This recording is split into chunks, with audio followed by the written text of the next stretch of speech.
Welcome to the Marriage and Motherhood Podcast. I'm your host, Michelle Perda. I'm a life and marriage coach, wife, mom of three, an Aries, and for my fellow human design nerds, a sacral manifesting generator. This podcast is for women who want to be happier in their marriage as they navigate their journey through motherhood, even if you're like me and you weren't shown how while growing up. In each episode, I'll be covering topics that will help you love and enjoy your marriage again without waiting until your kids are all grown up. And a quick note, you may want to pop your earbuds in if your kids are also listening, because nothing is left unsaid on this show, which means there may be times where something is said that you don't want them to hear. Are you ready? Let's dive in. Hello, welcome back to another episode of the Marriage and Motherhood Podcast. Today we're going to be talking about putting the two worlds together of communicating and connecting, okay? Because you can communicate to connect. Connecting can happen in lots of ways, and communicating is one way that you can do that powerfully when you know how to do that. And this topic came up for me because this is something that I did last night with my husband, and I wanted to share that with you because I feel like a lot of couples aren't well versed on how to use communication as a way to connect, especially if you didn't grow up having these types of conversations with your parents. If you didn't see your parents have these type of conversations while you were growing up. And so naturally, why would you know how to use communication as a source to connect when really it is a really easy one that you can practice and get better at. And so I'm really excited to tackle this topic because it's easy to implement and I want to see you thrive in your marriage. And so communication alone can accomplish a lot of things for us. Communication can help us feel seen and heard. It can help your husband feel seen and heard, right? It can help them feel supported. It can help them feel closer to us. The way we communicate can affect their emotions positively and negatively, right? And I'm sure you've experienced this, right? We can bring a big old smile on their face or create a lot of anger in a situation, frustration, resentment. Communication can help you build your marriage when done so with intention and depth, otherwise known as intimacy, right? Emotional intimacy, feeling close. But without intimacy, communication can feel pretty lonely in a relationship. When all you talk about are logistics and responsibility, like who's going to pick up who? Can you grab the groceries on your way to drop off? Did you pay the credit card bill yet? Can you fix the leak in the sink? Right? None of that builds connection. They're important conversations to have, don't get me wrong. They help things get done. But when it comes down to feeling closer to your husband, building connection, nurturing the relationship, those aren't it. Those are not it. And when those are all the conversations that you're having, then it's no wonder the space, the distance between you two keeps growing farther and farther apart. It becomes more and more challenging to have conversations that feel easy. And even if you're like living with them, you see them every day, you talk to them every day, you're still not feeling connected. And this could be why, right? And this is why a lot of couples are finding it to be challenging to feel connected after having kids. You've got less energy, you've got less time, you're way more tired, you're way more distracted with life, with your phone, with the TV, with friends, right? Life gets busy as parents. There is no doubt about it. The kids take up a lot of time and energy, and you go into survival mode. Like, I know I can get into those modes pretty regularly because there's just a lot to do, right? And we're trying to be the best kind of parents that we can be. We're trying to be better than our parents, which is the whole point, right? We're supposed to be better with each generation as we go along. And you're just trying to make it to bed, or you're trying to make it to the weekend, depending on, what's going on. And even depending on what age your kids are, the weekends could be just as bad and busy as the weekdays with birthday parties and sports, right? And I know personally, before my husband and I had our own kids, right? So we do have an older son who he had with his previous relationship. So I am a stepmom, right? Our oldest son is almost 13 and a half, which is like unbelievable that I have a teenager. I don't feel like I'm old enough to have one mentally. I mean, obviously I'm old enough to have one because I have one, but like, it's just like blows my mind. Sometimes I still feel like I'm in my 20s, but I'm not. I'm way closer to my 40s. And anyways, got sidetracked. Before we had our kids, right? So our kids are 6.5 and 3. So when it was just our oldest, when we shared 50% custody with his mom, we were able to go out to the movies, have regular dates, have dinner together uninterrupted, have long conversations in the car to talk about life, our dreams, our goals, our fears, things that we realized about ourselves. And we were able to connect on a really regular, consistent basis. So we felt really close. After kids, that changed a lot. Majority of our conversations started to revolve around how we're going to work together as a team to get through the week. Who's going to do what for the kids? What meetings do we each have? What do we need to do for the house? What events do we have that we committed to going to? Right? Less about us as individuals, us as a couple, and more so about life. If this became our norm, that was going to break us apart. It was going to create a lot of distance. We would start arguing more and become co-parenting roommates. The dynamic that so many couples end up turning into after they become parents. Okay?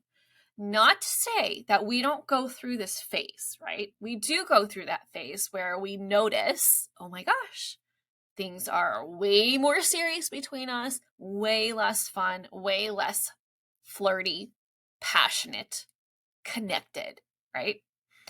But because we're intentional about our relationship and we are making our marriage a priority on purpose, we have our pulse on the relationship.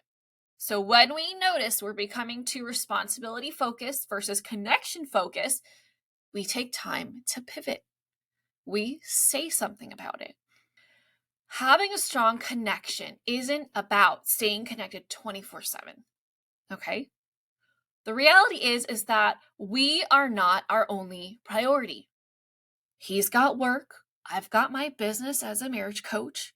We've got 3 kids that all have different needs, right? Oldest has ADHD, middle one has sensory issues. Our youngest is a very emotional toddler. We own a house. We've got other relationships out there, right? With our friends or family. So expecting to feel connected permanently is like expecting to never, ever have conflict. It's just unrealistic. It's not real life. The true sign of a strong connection is being able to be in tune with how connected you two feel and taking action when you start to see that it's starting to weaken. There's always going to be stuff that comes up, right? Loved ones pass away. You can lose a job. That creates change in your life. Your kids get sick. You go on vacation. You have a work trip. Life is going to happen. And so having your pulse on a relationship is the first step to being able to have a strong connection. It's not about avoiding the ups and the downs. That's going to happen, right? It's about, can you recognize that you're on a slump and get back on track? And knowing the signs of, hey, when these things happen, that means that we're starting to lose our connection, right? Having those markers that you can keep your eye on. Like, for example, for us, it's like, are we going to bed at the same time? Are we showing physical affection less often, even in passing? Are we making less eye contact throughout the day? Are we hugging less? Are we kissing less? Are we laughing less? Are we having less fun? Are we more serious around each other? Are we annoyed more often by each other? Those are key signs for us to recognize, oh, we need to connect. And when you notice that you're feeling a bit of separation in that connection, you can do things to help strengthen your bond again. And it doesn't always have to look like going on a date, right? Like for me, I don't have a regular, consistent childcare to be able to go on a weekly date. So connecting could be as simple as being more intentional about how you're communicating, being more intentional about the time that you do have together. So if you want your communication to help you feel more connected, to have a purpose of communicating to connect, you've got to start going beyond, how was your day? How are you? Questions like that, very surface level things that strangers will ask you in passing, like the lady at Starbucks while she's taking your order. How is your day? Do you actually think she wants to know your day? Like, this is what our society has become. We just ask questions, but we're not really wanting to know the answer. It's that lack of depth. And so we've been almost conditioned to just automatically be like, oh, I'm good. How are you? But we're not actually asking for the purpose to build closeness, to build connection with that person, right? And that has spilled over into our marriage, where we automatically ask, how was your day? But we're not actually present to listen to what their actual answer is. And so when this has become normal, we have to pivot the way we approach it so that the way we communicate is actually serving the purpose of connecting. Connecting through communication is about understanding each other's inner world, thoughts, feelings, experience of life through each of our perspectives. You can ask things about childhood, passions, fears, goals, how they're actually doing. So, I wanted to share with you 2 questions that my husband and I asked each other last night in bed just before going to sleep, because we felt like we've been kind of like growing apart a little bit, just a little bit, because we have our pulse on their marriage, so that we can connect again. Okay, because things have been busy, right? We're preparing for our oldest to go away for the summer to see his mom because she lives across the country now. We're wrapping up the school year with our kindergartner and all these other things, right? We've got jujitsu, we've got swim classes, we've got occupational therapy, and then we have our own stuff to deal with, right? So the 2 questions that we asked each other are actually really simple questions, but I'm going to share them with you, and I'm going to share the why behind why we asked each other and the intent behind these questions. So the questions that we asked each other were, what was something interesting that happened in your day today? And the other question was, what's something that felt hard for you today? Challenging, right? These questions, as you can see, go beyond how was your day? How are you doing? These questions leave more room than giving one-word answers like fine, good, okay, right? It invites the person being asked to think about their answer, to dig deep. And from answering these questions, you're able to get a better idea of how things are going for the other person. on the surface, most people are going to say they're good, they're fine, they're okay, right? Just like you say to the Starbucks person. But we are so much more than just one-word answers, right? Throughout our day, we experience multiple emotions. We go from feeling meh to good to exhausted, drained, frustrated, angry, right? We move through so many experiences throughout our day. So to sum up how we're doing with one word is not a good way for our partner to get to know our inner world, how we're actually doing. And the more you know about your partner, the more you have a better pulse on how to engage with him, how to support him, how to love him, where he's at, right? We're all complex beings here. So the more we know about how we actually are in that moment, the more we're able to build that connection with each other. Plus, this gives you a way to engage in more future conversations by checking in on him to show that you care about what he actually shared with you. Communicating to connect has a purpose, right? It's not a checkbox that you check off. It's being there for each other. It helps build emotional intimacy through vulnerability and authenticity. And when you get in the practice of having conversations like this more often, guess what gets to happen? Conflict gets easier to handle because you're able to speak more openly, more freely with each other, and actually touch on the real issue rather than what the issue appears to be on the surface. Like when you get mad that he didn't do the dishes. It's not really about the dishes. It is never about the dishes. The dishes is just a symbol of what the actual issue is, right? It is the symptom that you're noticing. When you can communicate to connect, you'll be able to approach conflict as two people who are on the same team, working to build a bridge to reconnect with each other, rather than two people who are fighting each other to feel heard and to be right. That is not partnership. That's your pride. That's your ego. That does not build connection. That builds separation. Okay. Now, just from working on being able to communicate to connect, my clients have been able to breeze through arguments with so much more ease. Why? Because they remember that they're on the same team. When you're constantly doing things to build that team effort, that team mentality, when you have those hiccups like arguments, you have a strong foundation of mutual respect and connection.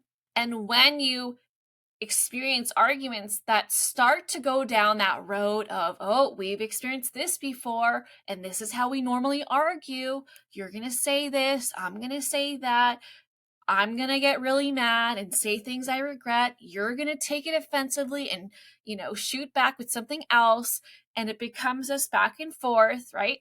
When you have the practice of communicating to connect, the ability to speak vulnerably and authentically, you can then approach conflict in a way where you have a pulse on the connection. You're noticing, oh, we're starting to go against each other. We are no longer working towards each other. And you pause and you pivot and you talk about it. And you try and take steps towards each other. That doesn't mean that one person has to agree with the other person. It's about reshifting your focus towards working towards each other rather than against each other. Instead of focusing on your differences, you're now focusing on what you have in common and working from there. You're able to hold the disagreement with more love and compassion for each other. You're willing to be more understanding of where they're coming from, even if you don't agree. You're able to notice, oh, we're going down that road again of how we normally argue. Let's decide to take a different path. Let's decide to go left at the fork of the road instead of where we normally go, the right side. Okay? When you are communicating to connect, it builds resilience. And the more examples that you have that this works, that you're able to actually cut arguments shorter, navigate them with more ease and love and support and compassion and resilience. That's what creates a stronger bond, a stronger connection. That is another way for your relationship to grow stronger, even in the face of arguments. Arguments, when done right, when done with a focus of connection, can actually grow your relationship. So instead of avoiding it, instead of keeping things surface level, instead of tiptoeing around certain topics or avoiding them completely, face them head on, but with the focus of connecting. If you can shift that focus, instead of trying to get him on your side, trying to get him to agree with you, trying to prove him wrong, trying to be right, you're going to notice a really big difference in how you two fight, how much time goes between your arguments now, and how much closer you can actually feel together. Okay?